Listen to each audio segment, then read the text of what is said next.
A massive cruise ship with more than 20 cases of the coronavirus on board is expected to dock in California today.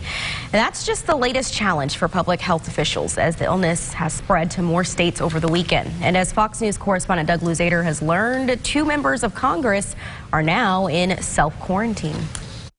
2 members of Congress have come in contact with someone who was infected by the coronavirus as U.S. officials try to contain it. If the corridors of Capitol Hill seem a little quiet today, it may be out of growing concern over coronavirus. Senator Ted Cruz of Texas and Arizona Congressman Paul Gosar are both now in self-quarantine after interacting with a man who later tested positive for the illness at the Conservative Political Action Conference almost 2 weeks ago. In California, officials have been preparing for the arrival of the Grand Princess cruise ship, with at least 21 on board known to have the virus.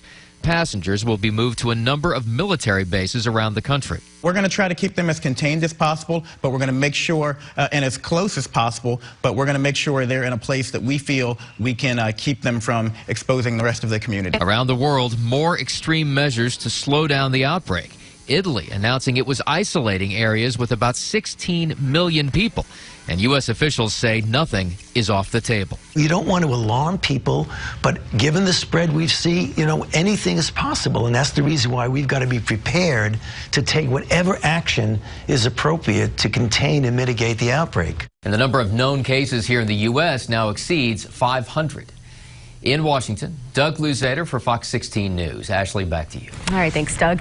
It could be a rough week on Wall Street as fears of the coronavirus continues. Global stocks are dropping and bond yields are also falling. That's due to the implosion of a major oil alliance, which sent crude oil prices to collapse to historic lows.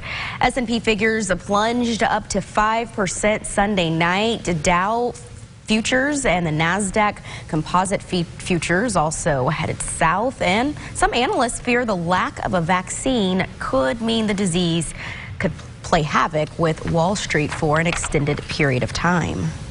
Happening today, the Health Department will meet with members of the Legislative Committee on Public Health, Welfare, and Labor. It's happening at 1 at the old Supreme Court room at the state capitol. The purpose is to outline the steps the state government is taking to keep the public updated and how to find the most recent information. It will also address what protocol businesses should follow when staff need time off.